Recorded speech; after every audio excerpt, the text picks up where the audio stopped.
Hello everyone, good morning all of you. स्वागत है आप सभी का हमारे YouTube channel zone of life science में।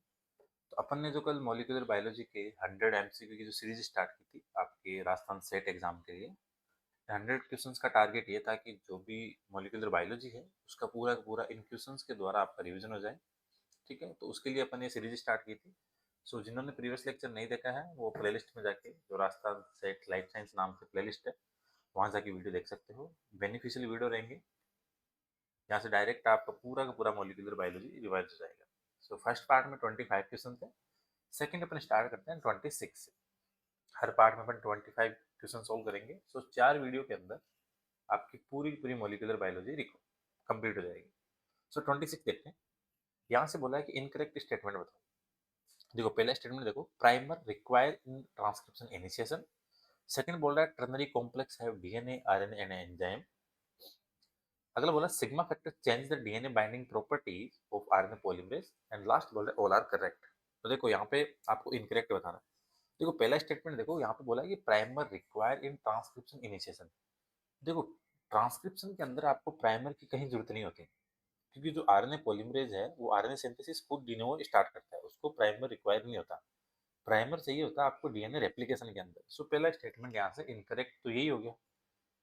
सेकंड स्टेटमेंट बोल रहा है टर्नरी कॉम्प्लेक्स है डीएनए आरएनए एंड एंजाइम। देखो जब भी ट्रांसक्रिप्शन स्टार्ट होता है तो जो कॉम्प्लेक्स बनता है इनिशिएशन कॉम्प्लेक्स, उसके अंदर आपका डीएनए टेम्पलेट भी होगा, प्लस आरएनए भी होगा, प्लस आरएनए पॉलीमरेज भी होगा। सो बी भी सही है। सी बोल रहा है सिग्मा फैक्टर चेंज। तो सिग्मा फैक्टर क्या करता है, प्रमोटर के ऊपर आरएनए पॉलीमरेज को बाइंड कराने के लिए जो डीएनए बाइंडिंग की स्पेसिफिसिटी है उसको इंक्रीज करता है। सो इसके अकॉर्डिंग क्या हो गया, सो ओवर ऑल करेक्ट तो है नहीं। सो यहाँ पे बी और सी तो सही थे, इनकरेक्ट था आपका ए। सो 26 का राइट आंसर हो गया आपका ऑप्शन नंबर ए। सिंपल ध्यान रखो, प्राइमर की रिक्वायरमेंट रेप्लिकेशन के लिए चाहिए, ना कि ट्रांसक्रिप्शन के लिए। 27 देखो, incorrect about intrinsic terminator. Intrinsic की बात आई, दैट मीन्स यहाँ पे बात कर रहे हैं यहाँ पर ट्रांसक्रिप्शन की टर्मिनेशन की। यहाँ पे आपको इनकरेक्ट बताना है। Dissociation of polymerase, dissociation of polymerase by destabilize attachment of growing transcripts of template. सही बात है। Hairpin structure form without complementary base pair, यहाँ पे जो विदाउट आ गया ना वो गलत हो गया। इंटेंसिंग के अंदर जो भी आपकी हेयर लूप बनती है वहां पे जो बेस पेयरिंग है वो कॉम्प्लीमेंट्री होती है। ठीक है, जैसे लूप बनेगी आपकी जीसी रिच हेयर पिन बनती है न्यूली सिंथेसाइज आरएनए के अंदर, वो कॉम्प्लीमेंट्री बेस पेयरिंग की वजह से ही बनती है जो जीसी रिच होती है। तो इसलिए आपका बी स्टेटमेंट इनकरेक्ट हो गया। स्टेम लूप के अंदर आपको जी सीरीज देखने को मिलेगा और उसके बाद में यू रिच होगी।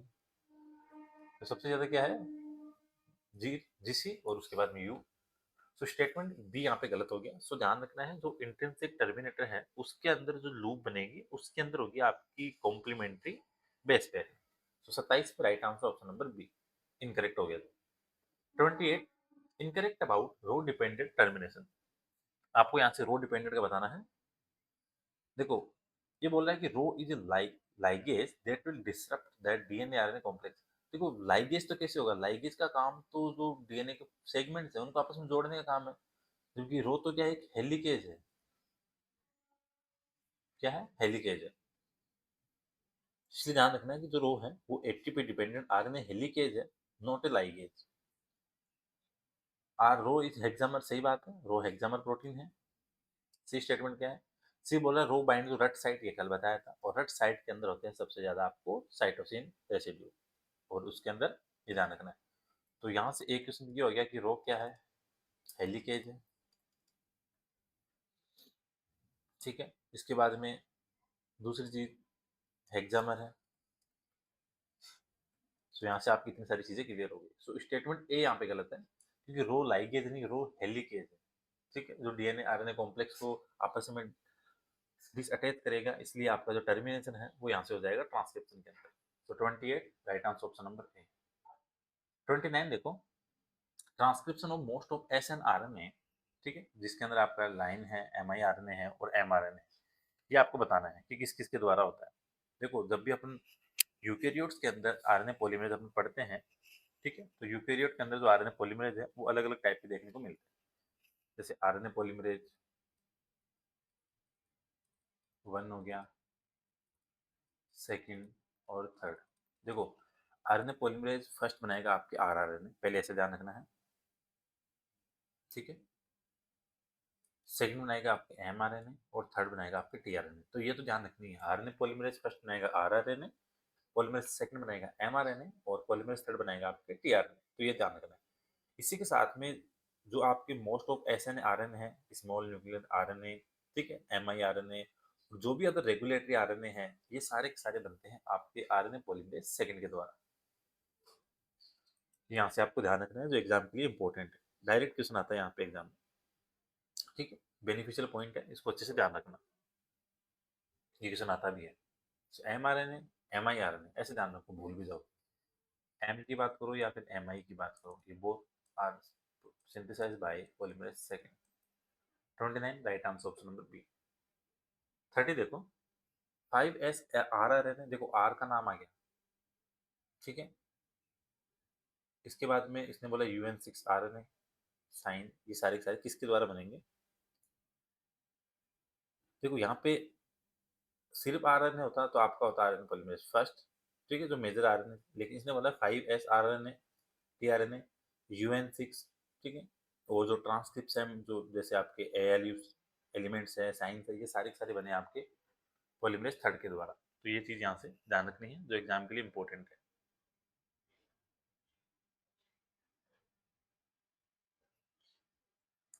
देखो एक चीज़ में अगर आपको कन्फ्यूजन हो तो ऐसे याद रखो, जैसे आरआरएनए की बात की कि आरआरएनए बना था आपका पॉलीमरेज फर्स्ट, तो इसके अंदर ध्यान रखो जो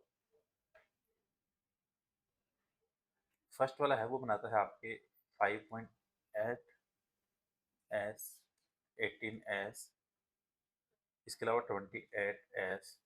ये जब भी 5.8, 18 और 20s आरआरएनए है, ये सारे के सारे बनते हैं आपके पॉलीमरेज फर्स्ट के द्वारा, सो दैट आपको कन्फ्यूजन नहीं होगा यहाँ से, क्योंकि यहाँ पे देखो 5s भी लिखा है, तो 5s नहीं, 5.81 के द्वारा, और 5s की बात होगी तो वो बनेगा आपके पॉलीमरेज थर्ड के द्वारा, ये ध्यान रखना। 31 देखो, 31 बोला which one is highly sensitive to alpha amanitin, ठीक है। अल्फा एमिनिटिन के द्वारा सबसे ज़्यादा हाईली सेंसिटिव कौन है, ठीक है, तो ये चीज़ ध्यान रखनी है। देखो पॉलीमरेज जो फर्स्ट है वो होता है रेजिस्टेंट, सेकंड है वो हाईली सेंसिटिव,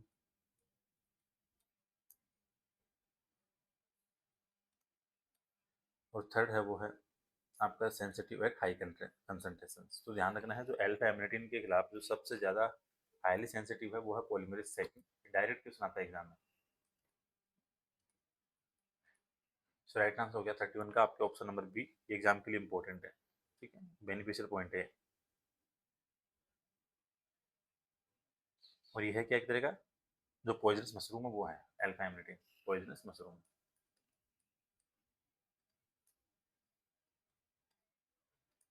ठीक है। ये चीज़ यहाँ से ध्यान रखना, जो एग्जाम के लिए इंपॉर्टेंट है। 31 का right answer option number B. 32 देखो, which basal transcription factor work as helicase and promoter clearance. देखो जब भी अपन यूकेरियोट्स के अंदर ट्रांसक्रिप्शन पढ़ते हैं तो वहाँ पे अलग अलग फैक्टर आते हैं। तो ट्रांसक्रिप्शन फैक्टर जो एच है आपका, इसके पास में दो एक्टिविटी होती है। कितनी? दो एक्टिविटी। एक तो होती है इसके पास में हेलिकेज, ठीक है, और अगली होती है इसके पास में CDK7 काइनेज एक्टिविटी,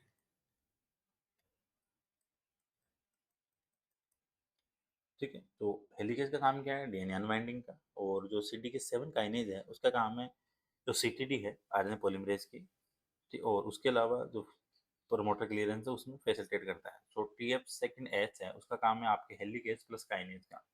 ये क्वेश्चन में डायरेक्ट आया हुआ बहुत बार एग्जाम। 32 में right answer option number C. अगला क्वेश्चन देखो, ये भी बहुत इंपॉर्टेंट क्वेश्चन है, जहाँ पे इनकरेक्ट बताना है आपको। देखो rifampicin block the path of elongating RNA. देखो रिफाम्सिन क्या करता है, जो बैक्टीरियल आरएनए पॉलीमरेज है, ठीक है, उसकी जो बीटा सब यूनिट है वहाँ पे जुड़ के जो आरएनए का इलोंगेशन होता है उसको रोक देता है। तो ये तो सही हो गया। Second, actinomycin D binds double helical DNA. Actinomycin D है, ये जुड़ता है आपके डबल स्ट्रैंडेड डीएनए के साथ, सही बात है। सी बोल रहा है actinomycin D prevent being as template for RNA formation, ठीक है। एक्टिनोमाइसिन डी क्या करेगा, ये इफेक्ट करेगा ट्रांसक्रिप्शन को किसके साथ, आरएनए पॉलीमरेज के मूवमेंट को डीएनए के साथ इंटरफेयर करके। तो सारे के सारे स्टेटमेंट सही हैं। आपको एक्टिनोमाइसिन वाला ध्यान रखना है, ये जुड़ता है डबल हेलिकल ऑफ डीएनए के साथ, ये पॉइंट बहुत इंपॉर्टेंट है। किसके साथ जुड़ेगा, डबल हेलिकल डीएनए के साथ। तो यहाँ पे सारे स्टेटमेंट सही हो गए। 34 देखो, 34 के अंदर आपके 5 कैपिंग का, ठीक है। जो 5 कैपिंग है कहाँ होती है, ये 7 मिथाइल वानोसिन, और जो लिंक होती है वो कौन सी होती है यहाँ पे, 5 ट्राइफॉस्फेट बॉन्ड के द्वारा, ठीक है। देखो कैपिंग का काम क्या है, एक तो ये mRNA डिग्रेडेशन को रोकती है, दूसरी mRNA को ट्रांसपोर्ट के काम आएगी, mRNA को राइबोसोम पे अटैच कराने काम आएगी, आरएनए की प्रोसेसिंग में काम आएगी। सो ओवरऑल 5 कैपिंग का काम है स्टेबिलिटी का, एक्सपोर्ट का और ट्रांसलेशन इनिशिएशन का। तो सारे के सारे स्टेटमेंट यहाँ से सही है। Right answer option number D. 35 देखो, इन मेमल सेल पॉलीएडेनाइलेशन सिग्नल सीक्वेंस, ठीक है। सो अपन यहाँ पे बात करते हैं, जो सिग्नल सीक्वेंस होती है वो होती है आपकी 5 prime A A U A 3, ठीक है। ये रहा आपका ऑप्शन नंबर बी। और ये रिकॉग्नाइज किसके द्वारा होती है, ये भी ध्यान रखना है, CPSF, that means cleavage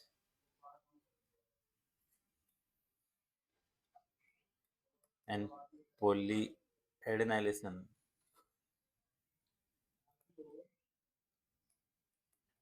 specificity factor, ये फुल फॉर्म ध्यान रखना। सो पॉलीएडेनाइलेशन में जो सीक्वेंस है वो है आपकी AAU AAA, ठीक है। Right answer option number B. 36 देखते हैं, which one which one help polymerase to add adenosine during polyadenylation process। देखो पहला क्वेश्चन तो आया था कि पॉलीएडेनाइलेशन सिग्नल सीक्वेंस कौन सी है, वो इंपॉर्टेंट पॉइंट हो गया। अगला है कि आपके जो एडिनोसिन को ऐड कराने के लिए कौन सा यहाँ पे रिस्पॉन्सिबल है, तो वो होता है आपकी PABP, ठीक है। ये चीज़ यहाँ से ध्यान रखनी है, जो एग्जाम के लिए इंपॉर्टेंट है। एग्जाम में डायरेक्ट क्वेश्चन आते हैं यहाँ पे। देखो सिंपल ध्यान रखो यहाँ पे,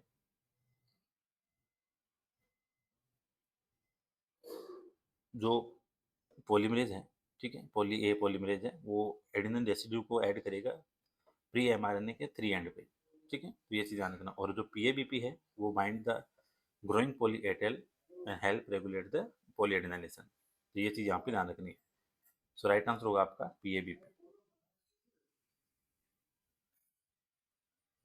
सो एडिनोसिन का काम किसका है, PABP का। 37 है, exon from two separate RNA, यहाँ से दोनों चीज समझना। ये बोल रहा है कि एक्सॉन है फ्रॉम टू सेपरेट आरएनए, अलग अलग आरएनए से are splice together to form mature mRNA molecule. 37 में आपको बताना है कि एमआरएनए अलग अलग है, वहां से एक्सॉन आपके आ रहे हैं, तो वहाँ पे कौन सा बनेगा, वो होता है आपका ट्रांस स्प्लाइसिंग। और जो अल्टरनेटिव होती है, अल्टरनेटिव में ध्यान रखना, ये होता है involve different combination of exon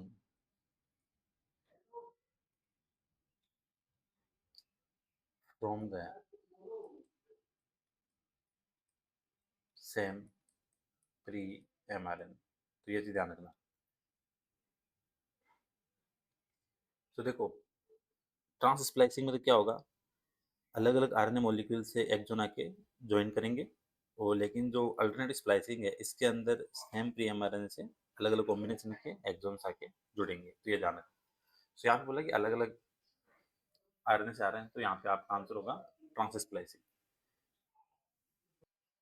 अगला क्वेश्चन देखो, ये बोल रहा है कि which shape branch structure is form during trans splicing. देखो यहाँ पे ध्यान रखना आप, अगर सिंपल स्प्लाइसिंग होगी तो बनेगा आपके लेरी टाइप का, लेकिन ट्रांस स्प्लाइसिंग होगी तो ब्रांच स्ट्रक्चर बनेगी आपकी वाई शेप। ये ध्यान रखना। इसने पूछा ट्रांस, तो right answer option number B. 39 है, genes which are situated on Y chromosome. बहुत इंपॉर्टेंट क्वेश्चन है, ध्यान रखना। जो भी जीन वाई क्रोमोसोम पे लोकेटेड होते हैं उनको बोलते हैं ऑरेंटिक जीन,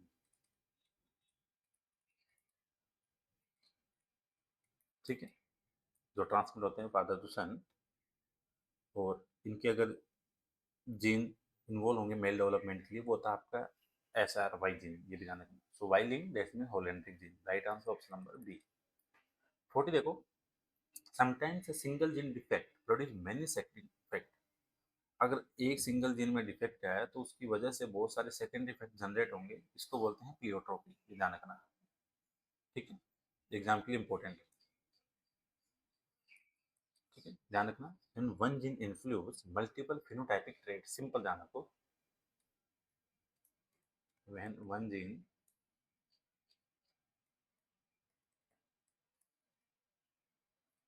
इन्फ्लुएंस मल्टीपल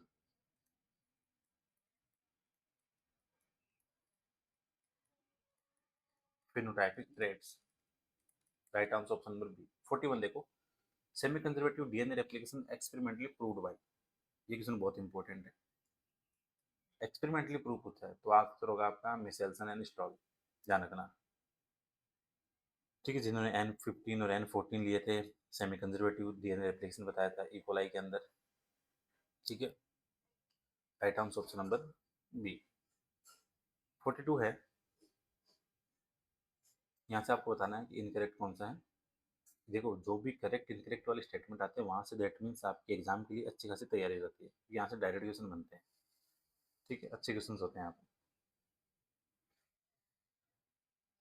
सो यहाँ से देखो, सिंगल ओराई इन प्रोकैरियोट्स, देखो बैक्टीरिया के अंदर रेप्लिकेशन की जो ओरिजिन की साइट्स होती हैं वो सिंगल होती है, यूकेरियोट्स के अंदर होती है मल्टीपल, तो ये भी हो गया सही। अगला बोल रहे हैं एसएसबी प्रोटीन अनजिपिंग के काम आएगी, एसएसबी प्रोटीन का काम यही है, ठीक है। उसके बाद में आपके magnesium act as cofactor during unzipping, एक सेकंड, इस क्वेश्चन में कुछ गड़बड़ हुई है शायद,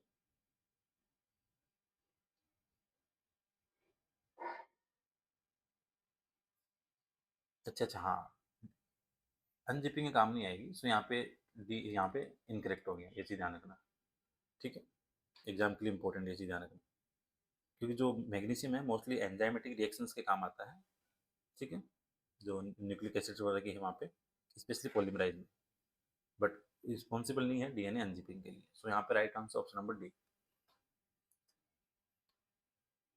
देखो एसएसबी का ध्यान रखना, जब भी डीएनए के दोनों स्ट्रैंड खुलते हैं तो उनको आपस में अलग ही रखेगी, उनको वापस आपस में अटैच नहीं होने देगी। 43 देखो, which of the following statement regarding Pribnow box is false. अब प्रिंबो बॉक्स की बात आई है, दैट मीन्स यहाँ पे ट्रांसक्रिप्शन की बात हो रही है, ठीक है। 43 के अंदर आपको बताना है, एक सेकंड, क्या पूछा है इसमें, फॉल्स पूछा है। देखो प्रिंबो बॉक्स की जो सीक्वेंस है, सीक्वेंस इज 5' टू टाटा 80, ये बात सही है। Centred at 10 base pair position, ये बात भी सही है, ठीक है, स्टार्ट पॉइंट से आपको 10 बेस पेयर के अराउंड मिलेगी। Is facilitate to locating unbinding of DNA, ठीक है, ये भी ठीक है। Is facilitate the elongation of RNA chain, RNA chain elongation में काम नहीं आएगी, ठीक है, ये इनिशिएशन में काम आती है, नॉट इलोंगेशन, रिंग बॉक्स का काम इनिशिएशन में है, ना कि इलोंगेशन में, यहाँ पे फॉल्स ये हो रहा है, ये चीज ध्यान रखना, एग्जाम के लिए इंपॉर्टेंट है। 44 देखो, which of the following is not a property of DNA polymerase first in prokaryotes, prokaryotes के अंदर आपको डीएनए पॉलीमरेज फर्स्ट की प्रॉपर्टी बतानी है कि कौन सी सही नहीं है। देखो डीएनए पॉलीमरेज का ध्यान रखो, एक तो 5' टू 3' पॉलीमरेज एक्टिविटी है, 5' टू 3' एक्सोन्यूक्लियस है, किसके लिए, प्रूफ रीडिंग के लिए, ठीक है। 5' टू 3' एंडोन्यूक्लियस नहीं है, क्योंकि 5' टू 3' एक्सोन्यूक्लियस है, ठीक है, तो ये चीज़ यहाँ से ध्यान रखना, तो यहाँ पे एंडोन्यूक्लियस वाली नहीं होगी, 5' टू 3 दो बार आ गया, तो ये चीज़ यहाँ से ध्यान रखना जो एग्जाम के लिए इंपॉर्टेंट है, एंडोन्यूक्लियस कभी नहीं होती इसकी, so right answer option number C. 45 देखो, DNA topoisomerase recombination are, recombination के अंदर आपको बताना है इसके काम क्या है। देखो मोस्टली जो इसका बेसिक काम है वो यही है कि ये सुपर कोइलिंग है उसको रिमूव करता है, तो सुपर कोइलिंग वर्ड आपको ढूंढना है अगर आपको और कुछ ज़्यादा चीज़ें नहीं देखने को मिली, सो ये रहा आपका super coiling helix. Responsible for removing super coil in helix. यहाँ पे स्टेटमेंट आपको ए मिल गया ये रहा, ठीक है। राइट आंसर ऑप्शन नंबर ए। 46 है, the semi conservative replication DNA is proved by using which isotope. तो जो नाइट्रोजन के N14 N15 है वो यहाँ पे काम आए थे। तो N15 तो क्या था, हैवी नाइट्रोजन, और N40 क्या था, लाइट नाइट्रोजन। और किसके द्वारा किया था इन्होंने, separate DNA CaCl caesium chloride density gradient centrifuge के द्वारा, ठीक। So 46 right answer option number B. 47 है, the nucleotide sequence of DNA that actually have information encoding sequence of amino acid are। देखो जो एक्चुअली इंफॉर्मेशन है वो आपकी axon के पास होगी, ठीक है, क्योंकि जो कोडिंग सीक्वेंस है वो इसी के पास है। और क्योंकि इंट्रॉन तो आपका स्प्लाइसिंग में रिमूव हो जाता है, सो रिमूव बाय स्प्लाइसिंग, और जो कोडिंग सीक्वेंस है वो है आपकी एक्सोन के पास। सो इस ध्यान रखेंगे। So right answer option number B. 48 है, which of the following is most suitable definition of an operator in context of prokaryote gene। जब भी अपन लेक ऑपरेशन पढ़ते हैं तो वहाँ पे ऑपरेटर का नाम आता है। तो ऑपरेटर पे हमेशा जुड़ता है repressor, binding site for,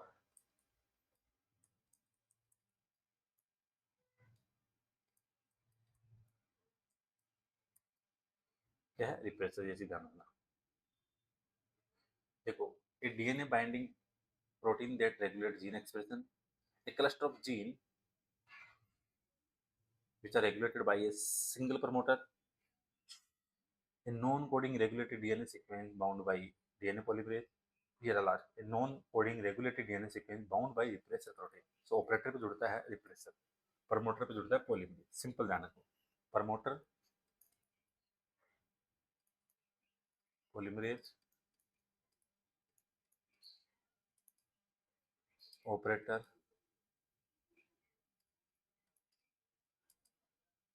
repressor, ठीक है। सो 48 में right answer option number D. 49 देखो, आरएनए आई होता है आरएनए इंटरफेरेंस, ठीक है। ये एक जीन साइलेंसिंग मैकेनिज्म है। कौन सी है, gene silencing mechanism. Last question देखो आज का 50 वाला, find out incorrect statement about ribosomes. यहाँ से आपको राइबोसिस के बारे में बताना है। एक तो ये सिस रेगुलेटिंग एक्ट्री है, ठीक है, एक्टिंग है सिस रेगुलेटिंग, ये ध्यान रखना। Located in 3 UTR of bacterial mRNA, ठीक है। राइबोसिस हैव एप्टामर एंड एक्सप्रेशन डोमेन, ये बात भी सही है। आज तो कौन से होंगे, एक तो एक्सप्रेस होगा और एक एप्टामर होगा।